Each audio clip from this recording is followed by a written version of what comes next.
Hey everybody, how you doing? So let's see if I can get this little window situation sorted here. Here we go. Get rid of that. I don't need to see two of me. And good evening. So I've got the camera set up on my desk right now. This is Shanth Enjeti Art. Today we're going to be talking about comics, and I'm also going to be painting some trash, which is why the computer camera is on my desk, and what I'm working on is in my lap. So I wanted to talk a little bit about comics. I wanted to talk a little bit about trading cards and a bunch of the stuff that I've been interested in. But this whole, force myself to stream thing was inspired by something that I heard Ethan Van Sciver say on one of his streams recently. He was talking about how comic book streamers are not as entertaining as they need to be. And I was thinking at first, well, that's probably because not everybody is capable of being that entertaining. But that's kind of not the point. What a lot of the people who I know who are crowdfunding comics, whether it's John Malin, Ethan Van Sciver, Shane Davis, just thinking of people off the top of my head who do this kind of work and this kind of streaming, they always say that you start out and you're not very good at it, and you have to just keep doing it until you improve. So this is a commitment to that. So we'll see how entertaining we can or can't be while we work. So what you're seeing on my desk right now is the first page and a little part of the cover for the comic book I'm going to be launching on Indiegogo once I get enough of it done. And right now, what I have in my lap that I'm working on that you can't see is for a sticker trading card set that I'm doing that's kind of inspired by my love of, my childhood obsession with Garbage Pail Kids. I recently just got the book on the history of it, and I've been wanting to make stickers and come up with all kinds of perks I can do on my Patreon. And the link to the Patreon is also in the description. But the whole thing is that it's not so much about just that Patreon. I'm interested in doing, when I do my next crowdfunding campaign, I've backed a couple of books by people who are in CG and releasing graphic novels, and they just have so much cool stuff that they're putting into it. And it reminds me of what I loved about the 90s, but it also reminds me of what I like about a lot of toy companies right now. Whether it's Todd McFarlane's Kickstarter Spawn figure, Mezco stuff, they're just crushing it. They just did a great Nosferatu figure. That's the stuff that's been really inspiring me lately. And so when you get these books and you back these comic books and you're paying $25 or $45 if you're getting a bigger set, you're getting all this other bonus stuff in it. And even when I backed a fellow artist friend of mine who named J.M. Dragunis on Instagram, he sent out his art book, and he had stickers and all this really cool stuff in it. But the thing is that when I think about what kind of stickers I wanted to make and what kind of work I've wanted to make, I kind of found myself at a bit of a crossroads, which is I like the stuff that I do, and I enjoy doing fantasy work, and I enjoy having giant gorillas and fantasy characters. But also there's this element of my stuff that is, for lack of a better way of putting it, is a little bit trashy, and an interest in that.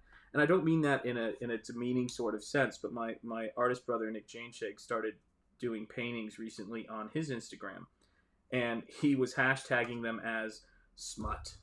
He was saying these paintings are smut.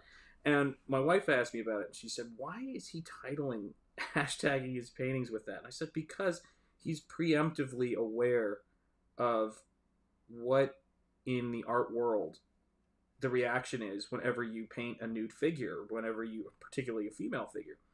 And he's basically just like, I'm going to beat him to the punch. Like, if I call it that, it's sort of like saying, yeah, and what else you got? And so the reason why I'm not showing my work is not that it's so racy or it's so edgy. It's because I want it to be a little bit of a surprise, and I want to have more of it done before I share it. And it's to me, that's the fun thing about this, is you can do anything. If there's an audience for it, you can do it. So ever since I saw Brian Pulido's video called Calling All Creators, really interesting. People like Brian Pulido, Ethan Van Sciver, John Malin, they've been saying to creators, and I'm sure there are many more, but they've been saying to creators, get out there and do it. Stop waiting for somebody to promote your work. Stop waiting. Pete, gosh, I can't believe I forgot. Pete Samedi. Pete, if by some odd chance you're watching this, let me be clear. Peter Samedi. Peter Samedi, Alterna Comics. Alternacomics, but has been talking about, how we have to get out there and promote ourselves, and we need to improve the quality of our pitch. And I've been spending a lot of time, for the last couple of years on Instagram and posting artwork on there, but I just don't think it has the same immediacy of looking at somebody on YouTube. We just have to keep trying. And I've been doing this off and on, if you go back through my history, for, a little while now, since I've had this YouTube channel, and it's been connected to my Indiegogo projects. But I've been watching people like World Class, Nerdrotic. Think of who else. Now I'm going to feel like I'm leaving people out. Clownfish TV. Let's see who else there is on there. I know there's people that I'm forgetting. Overlord DVD for sure. But I've been watching all of these different people, and they're talking about their work, and they're talking about their art, but they're talking about pop culture, Midnight's Edge. Really amazing, fun stuff to listen to. And they're having a blast. And they've been pitching with people like Richard C. Meyer, who is really, Richard C. Meyer and John Malin are kind of the front runners of that. Pitching, we could make anything. What if we made anything?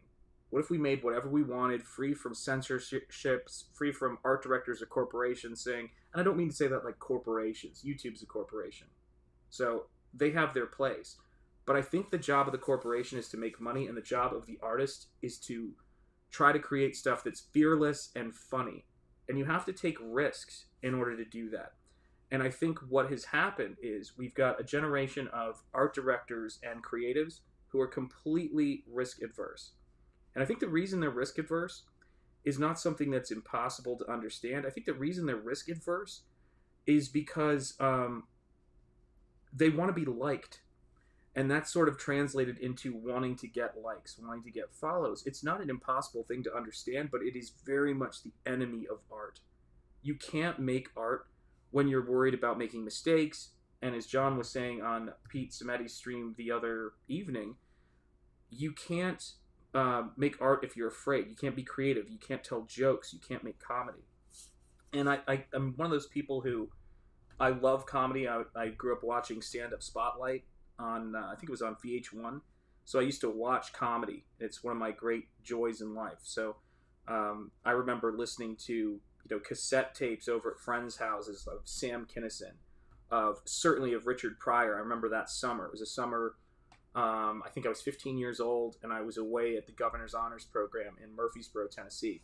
And a bunch of kids who were there with us had Richard Pryor on cassette tape. And we all just sprawled out on the floor listening to Richard Pryor. And I just think to myself, what a wonderful world. But I think to myself, when people say, could someone like Richard Pryor even exist now? My answer is yep. Because if Richard Pryor existed right now, Richard Pryor would not care about things like cancel culture, would not care about, the thought police and people running around, kind of trying to say, oh, I've got something on you, I'm going to destroy your life. He wouldn't have cared because he was actually an artist. He actually had some kind of interest in what he was doing, some kind of motivation. And I just, I'm amazed that I just, was hearing about Glenn Danzig was talking about the punk rock scene couldn't happen now because of, cancel culture. And I was thinking, not to disagree with Glenn Danzig, but I was going, isn't the whole point of punk to not care what the current scene is saying? Like, isn't there a part in comics where it's, they're always trying to, with books like Seduction of the Innocents and, the big Comics Code campaign, they're always trying to stop us. Always. So why in the world are we letting that affect us now? And I think it's because people are afraid. People want security and they want stability. But here's the thing. The kind of, I feel like I'm about to do my Jeff Goldblum imitation from Jurassic Park. The kind of control is not possible. If people are going to hate you, if people are going to come after you, it's not like you have to lean into it. But if they are, you have to decide what it is what you believe in. And for me, it's real simple. And it's something I've been teaching since I was, first started teaching college, for God's sake, was free speech, free expression. And the thing that pisses me off the most about it is that is what I was taught when I was in art school. And all of a sudden, it seems like it turned into, no, like free speech except for. And I do not know when that happened. That was something that I didn't think when I came off to college, because I was interested in commercial art. So people would show me fine art that I thought was offensive or stupid and say, no, but we have to defend free speech. And then all of a sudden, it turned into this crazy scene, right? Where we got to the point to where it was time for us to make art. And people were saying, that free speech thing, that free expression thing, we were just kidding. We're not serious about that right now. and it was such an embarrassing bait and switch. And so here's the thing, gosh, I feel like, again, it's like quotes just come to mind. The only thing we have to fear is fear itself. I think that's very possible. I think it's very possible that's all we have to fear. But either way, it doesn't matter. Because if you're a real artist and you're really interested in making artwork, you shouldn't be able to tolerate making this, boring stuff that no one gets offended by. And if someone had told me that the generation that was coming up that, had so much freedom of expression and so much, what do you want to do? And the educational model was so based around that, we're going to be the next generation of censors, I would not have believed you, but that is in fact what happened. And I think there's an obligation for artists who are older, and frankly artists who have more experience, to say to the generation that's coming up behind them, no, don't listen to them. You have freedom. It's your right to create the artwork you want to create. It's your right to create stuff that offends people. That is a part of it. And you can create artwork designed specifically to offend people, but I don't know if that's really our problem. I think our problem is not that by all means, go for it if that's your thing. But I think we need to create artwork that is not offensive as its goal, but may be offensive because it's free for people to make.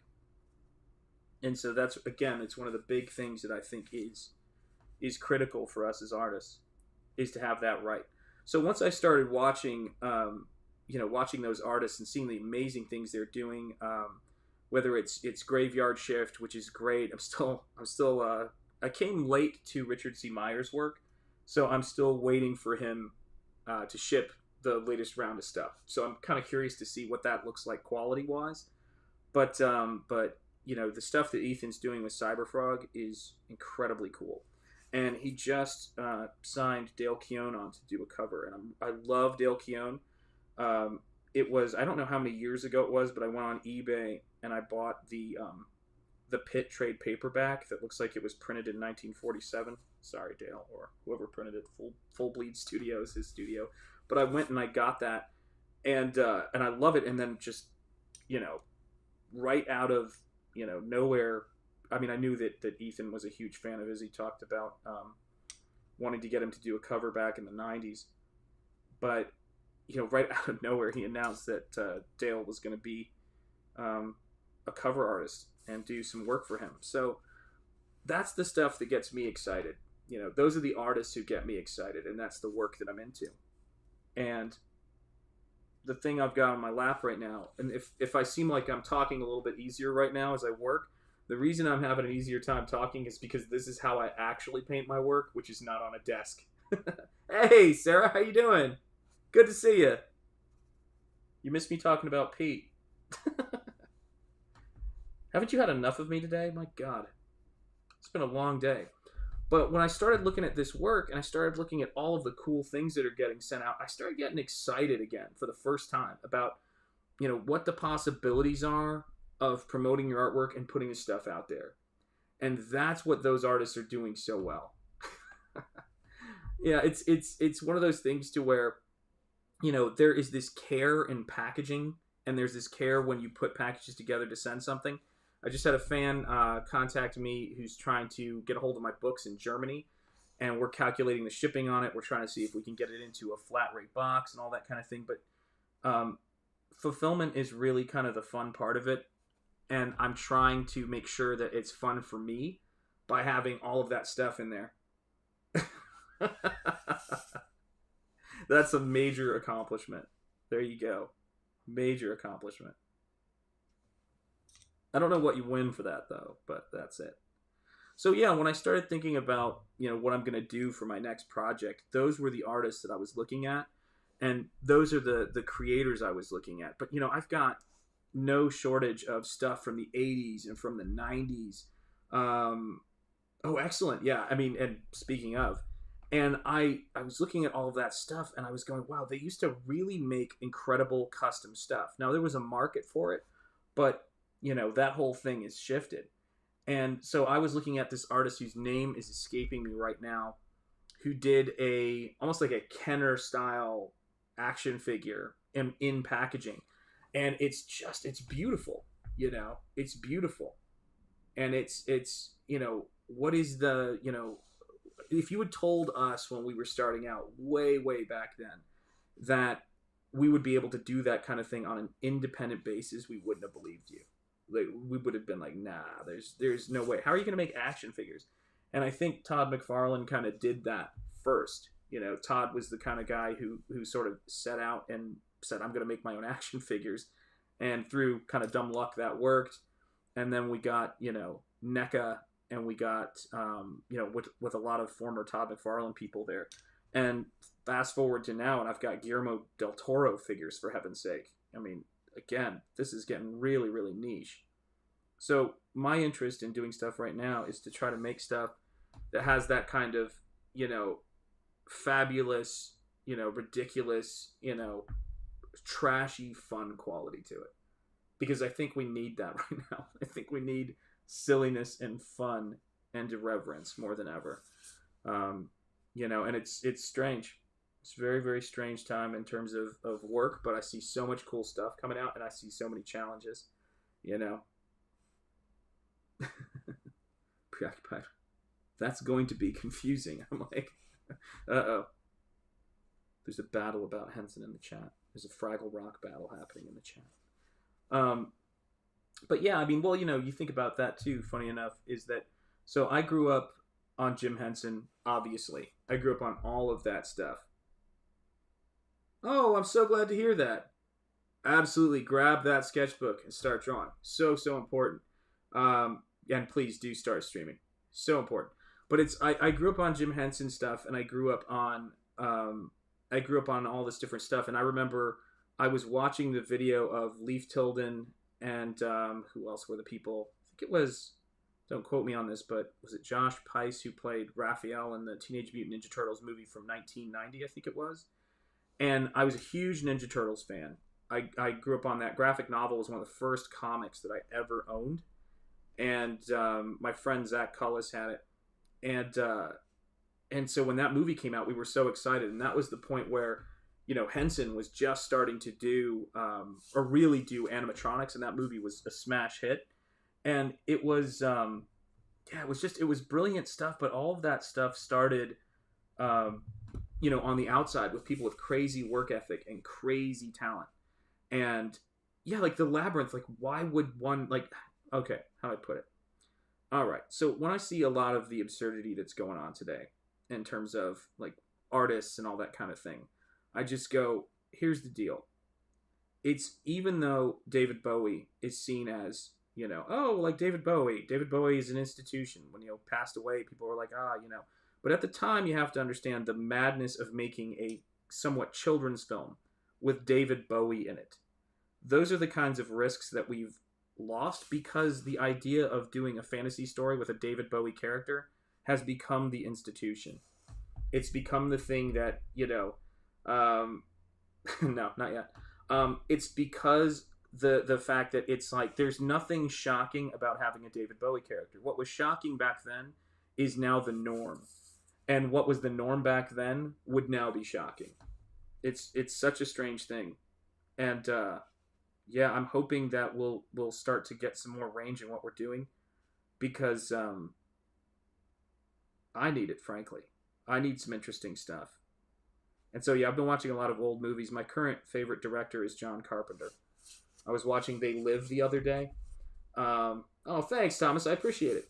I was watching John Carpenter the other day, and I was thinking, is there an equivalent for a movie like They Live, which has got, Roddy Piper and Keith David in it. And you see these actors, and then you see Keith David again in The Thing. And we haven't even scratched the surface of John Carpenter, Big Trouble in Little China. It's it's Brian's a machine, clearly, and just, gosh, gutting it out through all kinds of stuff. But it's you see this stuff, and then you realize, first of all, what a hack Shepard Fairey is, and I say that with love, but not really. But when you see all the Obey stuff, and when you see all of the stuff that people are like, wow, that's so original. I'm like, that's straight from They Live. Like, that's straight up what They Live is. And is it interesting? Kind of, but it's not like it was rediscovered. I mean, that work was started around the time that They Live was still fresh in our memory. And so I look at down to the use of the same font, and it's interesting in terms of somebody doing that. But you got to go back to John Carpenter, and you start seeing how many artists are referencing these films.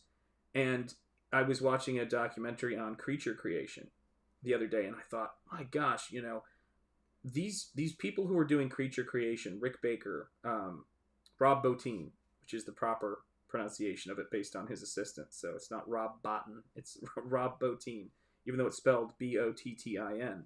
He did the Howling effects, and he also did John Carpenter's The Thing. And these people were not like hired. Nobody, they were hired obviously eventually, but nobody told them, hey, there's going to be this special makeup effects industry. They made it. They weren't waiting around going, when is somebody going to start an industry so that I can, be let into it? No, they built this stuff. And that's what, happened with Kevin Eastman and Peter Laird. That's what happened with, Jim Henson. That's what happened with all these folks. And so when we're looking at, as artists, what we can do next, my attitude is look to the people who are doing stuff on an independent level and who are giving out advice. And there's no shortage of advice out there. No shortage of it. But you just got to remember that when you're looking at their stuff, be prepared that, some of the most interesting stuff out there is going to be being done by people who are being canceled. It's the weirdest thing. I never thought I would see the day when artists were doing policing of other artists, but whatever. It'll change because it always does, but it's a very strange thing. It's like the opposite of being an artist. What can you do? There you go. Oh my goodness.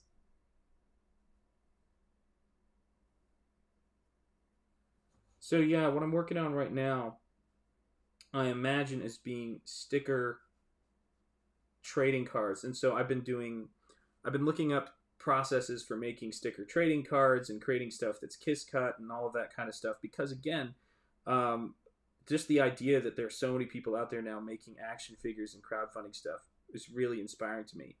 And what you're seeing on the desk right there that I've started is page 1 in the cover of my next crowdfunded project.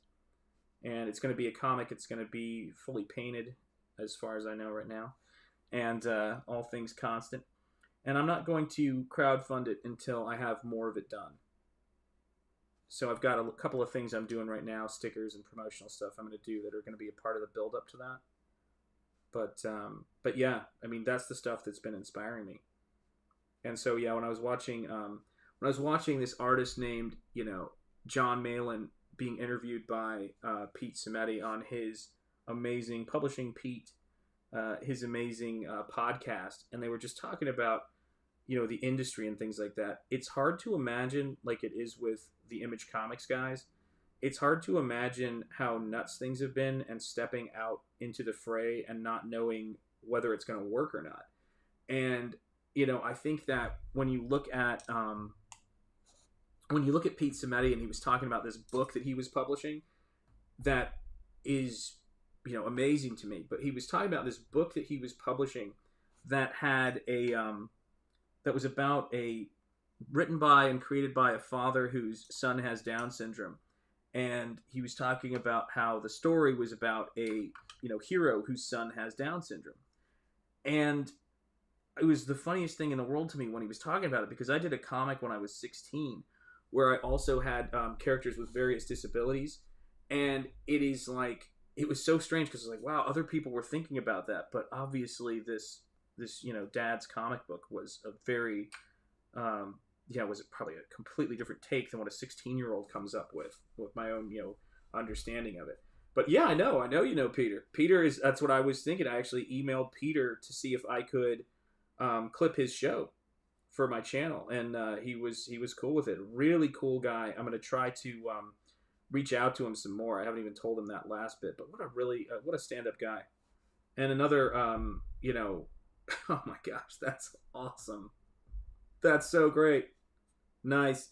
Yeah, the thing that was so funny about it too is I was like another half Asian. I love it. Another one of my people. So yeah, it was pretty cool. I was hearing him talk about his projects and paper and how he manages everything and what a machine. I mean, it's amazing how organized and together people like him and Brian Polito are. Their publishing empires. Can't say enough good things and a lot of wisdom being offered, in that stream. It's absolutely worth checking out. It is, and it's an incredibly small world. And I think what's interesting to me is that so many of the talented people, so many of the skilled people that I meet are starting to find each other out in the world and create a place where you can practice your art form outside of an industry and all of the risks that go with it, but also all of the rewards.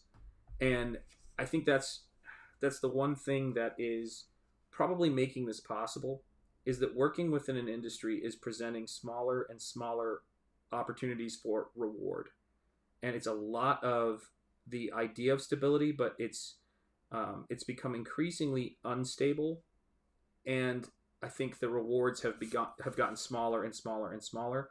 And it's interesting because I think that's usually how independent scenes come out. Independent scenes seem to happen when the upshot of working for a studio or a company gets to be smaller and smaller so that the risk doesn't seem as big.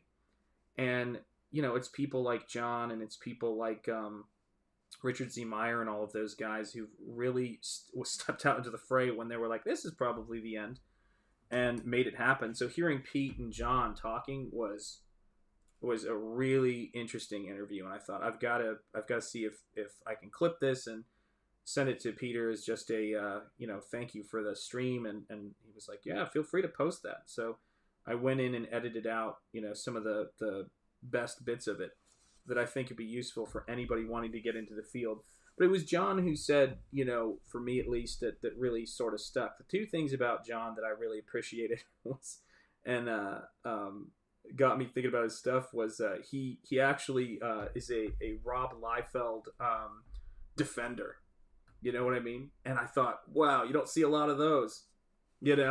Oh yeah, I mean Peter's is one of those people that I really admire because he is he's the real deal.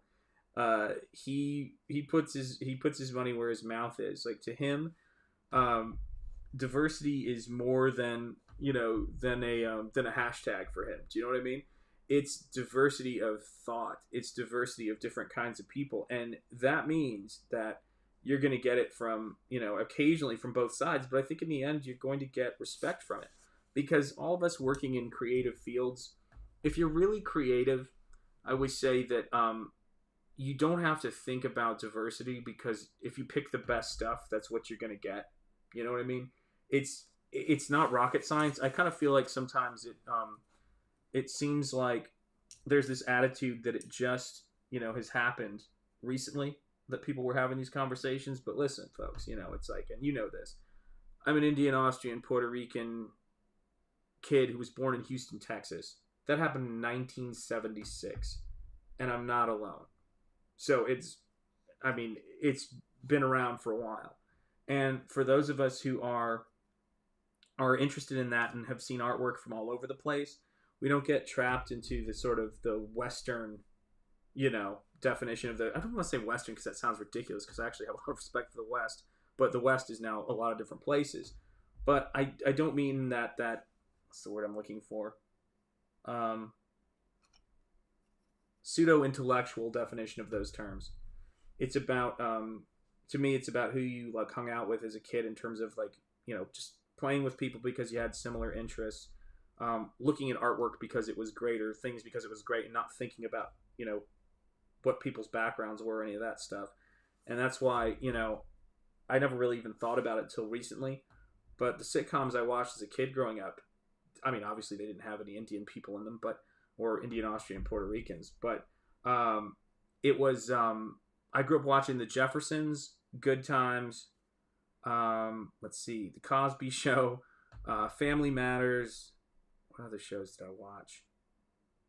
I'm trying to think of what shows I watched. Life Goes On, which had Chris Burke, who had Down syndrome in it, and has Down syndrome. I think he's still with us. And just really interesting shows. I mean, this was in the late 80s and 90s. You know what I mean? All right, take care. Have a good evening, Sarah. And it's one of those things where it's like this stuff wasn't invented. I got some movies for my son the other day to watch because I think they're an important part of growing up and young adulthood. But I got him, he was watching Hot Fuzz, and I realized he'd never seen Bad Boys 1 and 2. And they're just classic action movies. And so it's really, yeah, it's kind of strange to me. But, you know, I grew up with all kinds of different stuff going on. In a lot of ways, it was less pretentious and less about showing itself off. And it was more about just telling good stories. And I don't think that, and I guess here's the biggest thing I would say. The stuff that I grew up on, that, let's say, for, you know, the sake of, you know, the discussion, had diversity in it, had one thing in it that we don't have as much of when we put that intellectual or pseudo-intellectual concept out there. The stuff that I had when I was growing up had something that was is called a sense of humor. And I don't find work that's entertaining and cracks me up. It's almost like if we're gonna have a conversation about diversity, that it's got to be humorless and depressing. And I hate to break it to you, but diversity has a sense of humor to it. That's what makes it fun, is different people getting together and laughing about the same things or laughing at their differences. And once you can't laugh, you can't have real conversations and you can't make art. And that's no world I want to live in. So I'm finding more people online and who are doing things, whether it's world class or other folks like that, who have very similar experiences I do.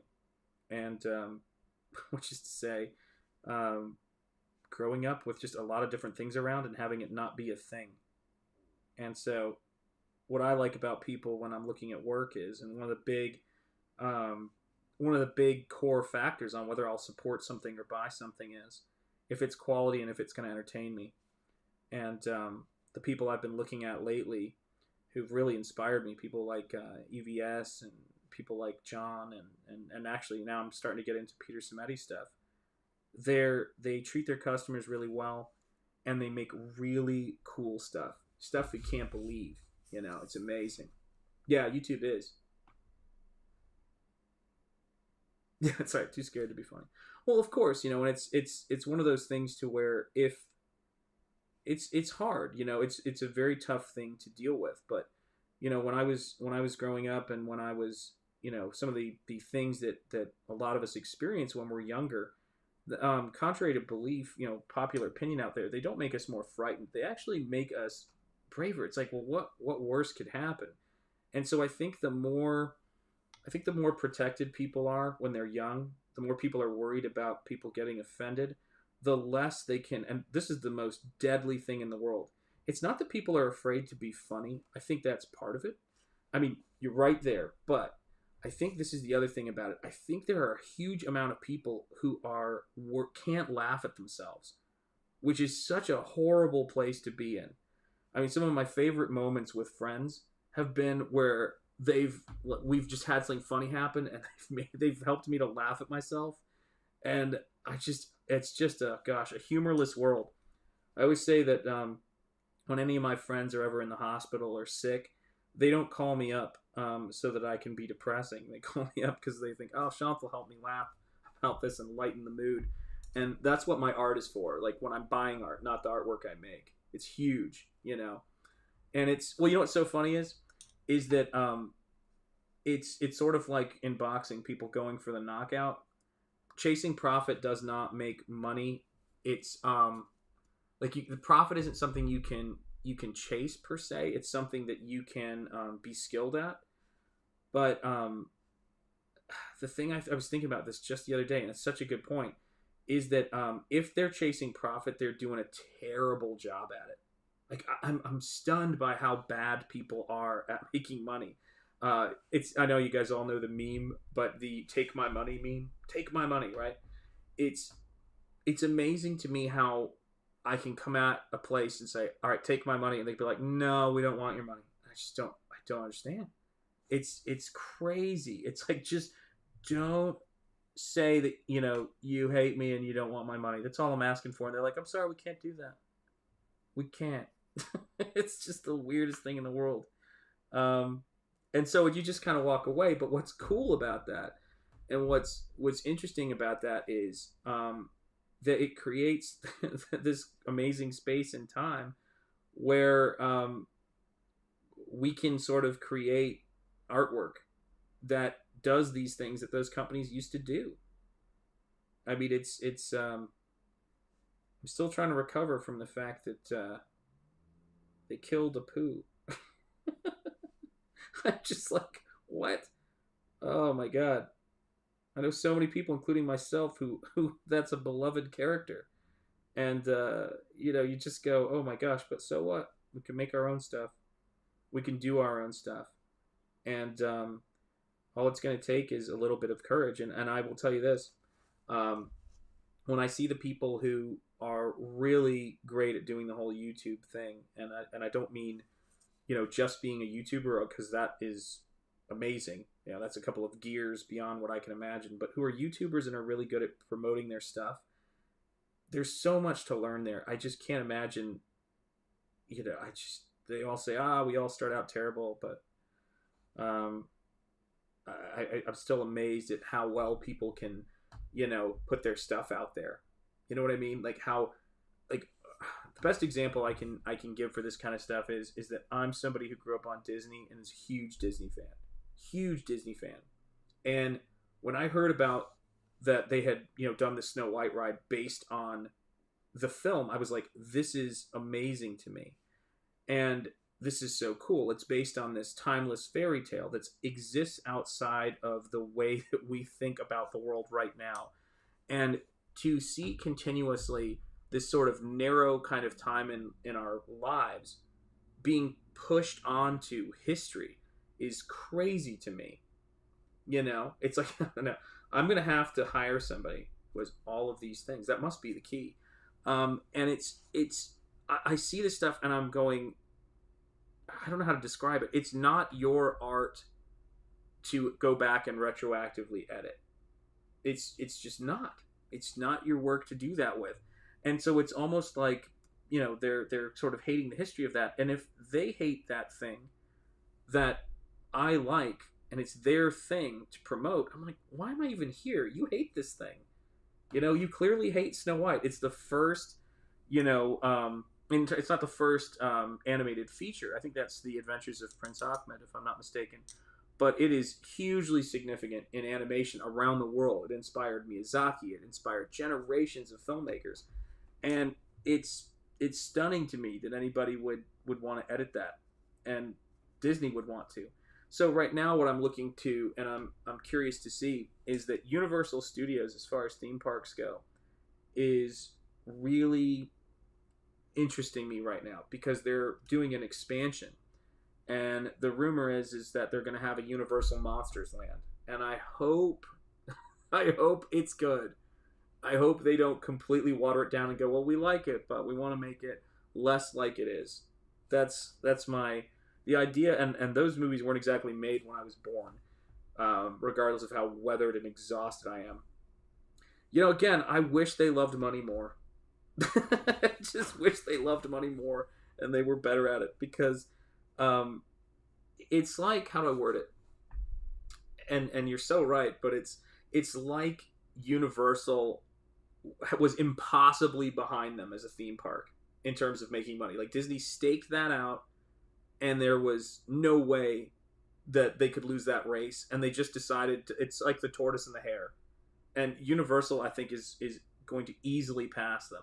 Some of the experiences they're creating right now, Disney's experiences don't even come close. I mean, what they did with the Pandora thing looks really, really cool. But gosh, the Jurassic Park stuff, the Harry Potter stuff, all that immersive work they're doing. When I go to those places, I do not. I want to be transported. I want to be taken out of my space, that I'm existing in, and go away to this kind of fantasy experience. And and it's funny because I'm not even the biggest fan of some of those things, even though I think they're cool, they're great. But it's I know there are people who are bigger Avatar fans and Pandora fans, in terms of the world than I am. But that's a pretty good world. I'll go check that out. I mean, it's I don't know how to describe it. I'm not the biggest Cinderella fan in the world. I mean, it's a cool film. Don't get me wrong. But when I see Cinderella's castle, that hits me on an aesthetic level. I'm like, that's amazing. Universal's kind of doing that amazing stuff right now. If they give me a Frankenstein's Village, which it looks like that's on the books, I will buy that plane ticket. I will be down there in a New York minute to check that out because I love those movies. They're classics, and I've never understood why there wasn't a Universal Monsters Land. Give me an animatronic Boris Karloff, and you can absolutely rob my bank account. I'm there. Absolutely there. So yeah, that's my big hope for the future. I've never been, not since, God, not since the '90s. The last time I was there, and I think it's even been improved or upgraded. But my favorite ride in the world, because it's one of my favorite movies of all time, was the E.T. ride. I love E.T. I'm a part of that generation, and loved that commercial they did with Henry Thomas. I thought that was fantastic. And so that ride was amazing. But I mean, I didn't see the Harry Potter land. I didn't see the Jurassic Park stuff. None of that was there last time I was there. I mean, it was a billion years ago. So I'd love to see it. I hear it's great. Oh yeah, absolutely. Well, apparently there's a restaurant there. This Universal Monsters restaurant. I heard the food's not very good, but I'll go eat there. It looks really cool. And they just opened up a Universal Monsters store. And then of course my wife loves Beetlejuice. She's a massive Beetlejuice fan. And so I'm sure when she was growing up, her brother used to refer to her as Lydia, which I think is really funny. Um, she's got that kind of quality in terms of her love and her tastes. She's not Lydia now, though. I don't think she'd describe herself that way, but she loves that character. She loves the character of Lydia, and I just think Beetlejuice is such a creative film. I think Michael Keaton's amazing in that, um, and I think Tim Burton did an outstanding job creating that world. Beautiful stuff. Yeah, I mean, Universal Monsters are timeless. And speaking of companies that I want to definitely give a tip of the hat to, like outside of the stuff that's going on with Alterna and Comicsgate and all that other stuff, the thing that really amazes me is what NECA is doing, which is a toy company. They've got the rights to Universal Monsters, and they're going to start cranking out Universal Monsters figures. I don't know how many toy companies have made those, but that just goes to show you how amazing that property is. Stuff that was created by people from all over the world, starting with Universal Studios, founded by a Jewish immigrant by the name of Carl Laemmle Sr., and his son took over. And absolutely, Lydia is such a great character and such a beloved character. Um, but it's Carl Laemmle Sr., who was an immigrant, came to this country, founded Universal. Then you've got Lon Chaney Sr., then you've got Boris Karloff. All of those talents that went into building that pantheon of Universal characters. And I just can't help but think, like, the fact that you can still sell action figures of those creations, I mean, I think we're 100 years of Universal. And I think Dracula was 1931, if I'm not mistaken. So when we hit 2031, it will be 100 years since not Boris Karloff, Bela Lugosi's Dracula. So I'm really excited that they're going to do a land. I just hope that the coof doesn't keep us from getting that. Brush control is the best part of this. So fun. But this is what I'm doing right now, is I usually work in my lap. So that way I can get a lot more stuff done. And I still haven't figured out a camera mount that's going to allow me to film my work when I've got it in my lap, because I'll adjust it, I'll move it, and I'll rotate it around, and hopefully, and also because I want to, have this be a little bit exclusive. Yeah, 1931. Look at that. I mean, it's amazing. I have those movies on Blu-ray, and I heard that Universal, or I think it was Universal, is going to stop putting out Blu-rays. So make sure you're or stop producing them. I think maybe they'll be licensing them out. So make sure you get that physical media before it's gone, because I love owning movies. I like having movies in my collection that I can watch, so that if they're not streaming, or if my internet connection's gone, I can watch it, because it's just, and I love bonus features and things like that. So there you go.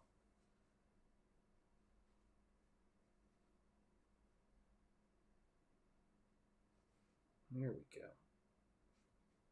So yeah, I'm just chipping away at this stuff, putting together this work. And again, it's Shanth Enjeti Art on Instagram, which I'm sure a lot of you already know. And the same thing on Patreon, where I put up sketches and high resolution stuff at least once a week, probably twice a week. And then I'm going to be sending out stickers to those folks in a little bit. But I'm going to get back to not talking while I stream. And hopefully there was something interesting in here. And hopefully I'm accepting the challenge that Ethan threw down, which is to try to be more entertaining. I wouldn't say that this meets it, but hopefully I'll get there soon, Oh, one movie on Blu-ray. All right, I'm not going to end this stream until you tell me what that movie is. I got to know now.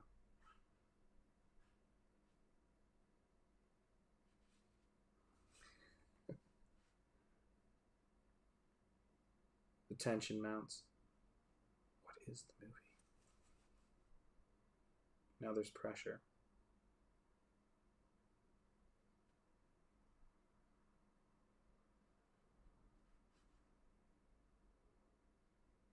Dun dun dun. This is a good way to check the latency of the stream, like how much lag there is. I have more than one movie on Blu-ray. Let's see. If you want, you're more than welcome to. More than welcome to. I will never turn down that. Anything that will help me to get canceled is is fine. So I'm waiting on this Blu-ray. What is the Blu-ray? I gotta know. What is the Blu-ray? What is that one Blu-ray you own? When people are looking at this later, they're going to be concerned. They didn't know what the Blu-ray was. Inquiring minds want to know. Let's see. I've got 8 minutes ago, I think it says. Yeah, I think that's what it says. We'll see. Dun dun dun. It's Frankenstein, I bet. It's the 1931 Frankenstein.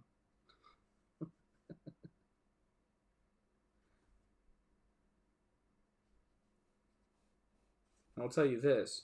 The name Dancing Demon is very fitting for what I'm painting right now, unfortunately. I can't show it yet. But it'll get there. Yeah, there's crazy lag. R-O-D-G. Alright, yeah, there is. There's probably an 8-minute lag on this. Yeah, I've got to adjust the latency for my next stream, because it does make things a bit of a pain, and every time I upgrade, I just thought of Idiocracy there for a minute. Every time I upgrade, one of the things that happens is it readjusts my settings. So I've been trying to adjust the latency as much as I possibly can, So we'll see. We'll see where it goes. All right, I am going to head out and then get in some relaxing drawing, and maybe get in some hangout time. Oh, look, my son's just flashing all kinds of excited signs at me as he walks past. So we'll see what that is.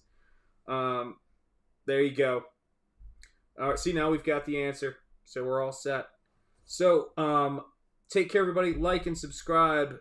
All of that exciting stuff. Go draw. Go paint. Go create something. And hopefully you guys are entertained. Take care. Have a good evening. And I will talk to you soon. All right. Take care. Bye.